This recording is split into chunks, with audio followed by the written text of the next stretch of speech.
lagi diskusi ya. Yuk. Gimana? Besok udah penutupan ya? Hah? Wih, alhamdulillah. Tapi katanya menambah kan? Mau nambah Bapak. Yang Babel sama Kepri sama Babel masih betah di sini Bapak Ibu. Betah ya? Iya, iya. Oh, pengen jalan ke Oh, puncak juga, pantasan. karena waktunya belum Iyalah. ada. Jadi nambah ya Ibu Bapak. Tapi Ya, katanya- nambah berapa hari? Seminggu lagi. Seminggu lagi. Waduh, luar biasa. Tepuk tangan Bapak Ibu. Tadi Satu gini 1 minggu atau 1 hari?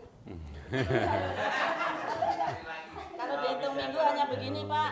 oh gitu ya. Kalau di hari hanya hari gini Pak. Jadi iya, iya. hitungnya kita mingguan saja. Iya, iya. Gimana?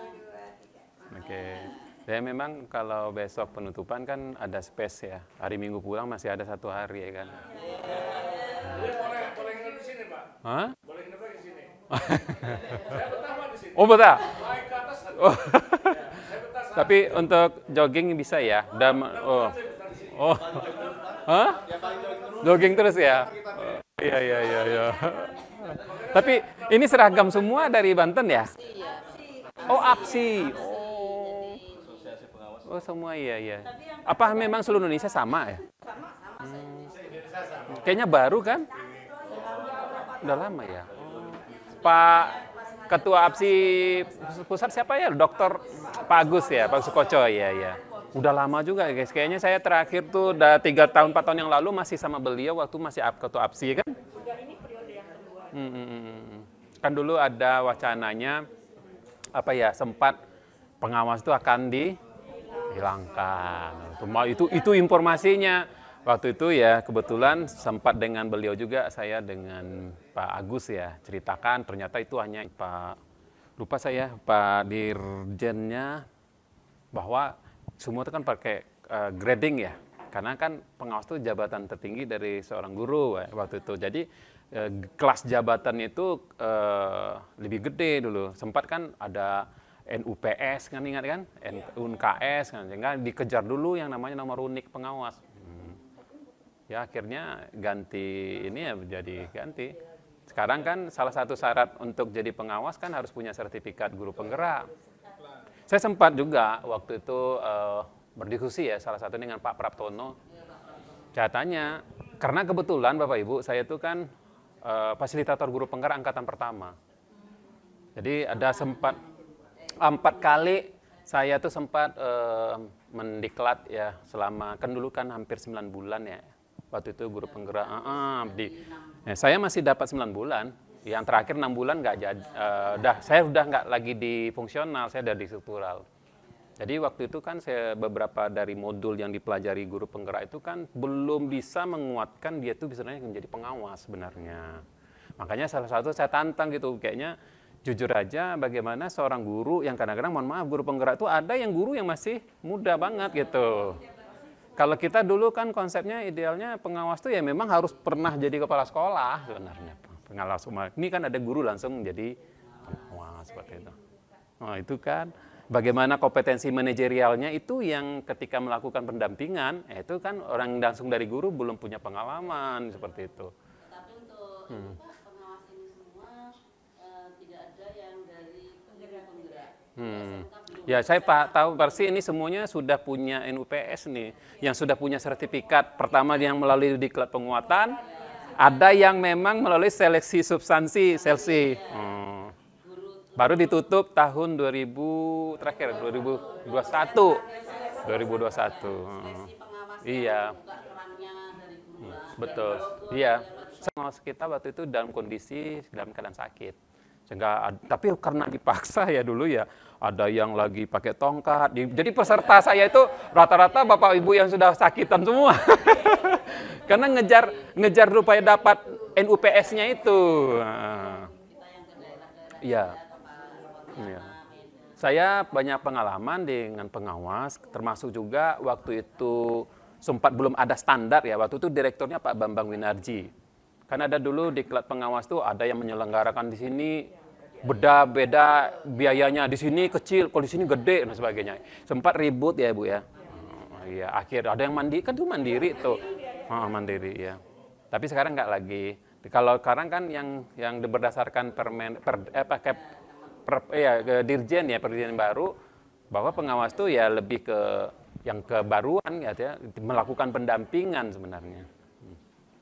Masih ingat nggak Bapak Ibu, mungkin di sini termasuk Bapak ini lah pengawas-pengawas yang sangat senior nih. EDS dulu masih ingat nggak? Evaluasi diri sekolah. 2000, saya masih ingat 2009-2010 tuh saya masih termasuk penyusun pengembang ya, dari itu EDS kita adopsi dari Australia. Masih ingat. Nah, barulah 2011 waktunya Pak Kepala Balai Besarnya itu Pak Saul Gultom. Kita pakai lah yang mereka punya, yang pakai aplikasi. Nah, dulu padahal konsepnya EDS itu kualitatif ya. Kualitatif, semua satuan sekolah itu duduk bersama menganalisis per standar gitu kan. Nanti hasilnya itu kan laporan EDS ya. Itulah yang menjadi rujukan bagi pengawas itu untuk diagregat sehingga dari laporan satu kabupaten itu bisa melakukan peningkatan kompetensi gurunya seperti apa, dari sisi akademiknya apa, manajerialnya apa. Nah, barulah nanti direkomendasikan dilaporkan ke Bapeda, Badan Perencanaan Daerah. Itulah yang idealnya sebenarnya. Nah, kalau sekarang kan sudah mengarah ke sana dari apa? Dari raport pendidikan, kemudian muncullah ARKAS dan sebagainya. Sehingga pengawas itu memang betul-betul melakukan pendampingan sebenarnya. Dan tim-tim yang kalau dulu masih ingat Bapak Ibu yang sudah sangat senior, dulu ada namanya tim pengembang sekolah, TPS. Masih ingat kan? TPS loh. Ya itu TPS ya seperti itu. Jadi memang kalau idealnya ya, kalau Pak Dirjen itu mengharapkan seorang pengawas itu ya awal karirnya dari seorang kepala sekolah, idealnya dulu. Tapi karena beberapa kebijakan akhirnya boleh dari guru. Nah, makanya sekarang yang menjadi pertanyaan itu ternyata menjadi pengawas itu bukan hanya syarat sertifikat itu hanya salah satu syarat. Belum tentu dia bisa juga menjadi pengawas. Pasti ada juga beberapa yang uji kompetensinya gitu. Sempat saya masih ingat yang di Banten lah, waktu tahun 2020 ya kalau nggak salah saya, waktu seleksi pengawas, ya kan Pak? Rasionya sangat nggak sesuai. Waktu itu pengawas di SMK aja, ini SMK khususnya di Banten, dari jumlah sekolah dengan jumlah pengawasnya itu berbanding luar biasa.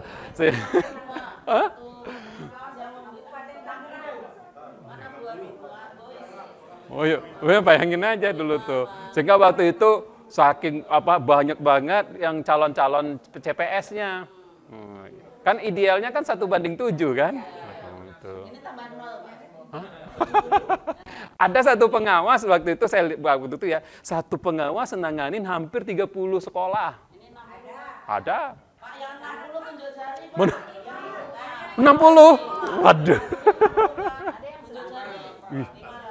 Wih, luar biasa. 30, yang 30. Wih. Terus gimana?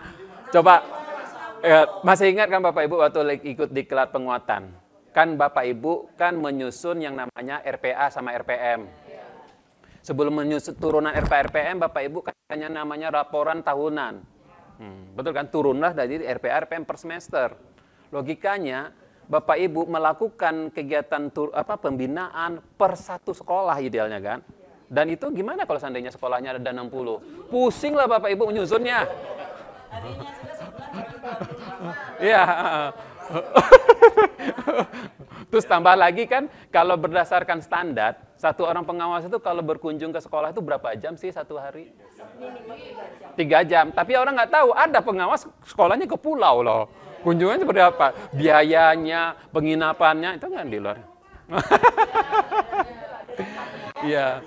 Ya itulah sebenarnya Bapak Ibu ketika kita melakukan diklat pelatihan untuk pengawas kan banyak ya masukan-masukan itu yang kita kumpulkan. Ya mohon maaf kita sampaikan ke pusat bahwa itulah kondisi realnya seorang pengawas. Gimana kita bisa menghasilkan sebuah sekolah itu yang betul kualitasnya bagus.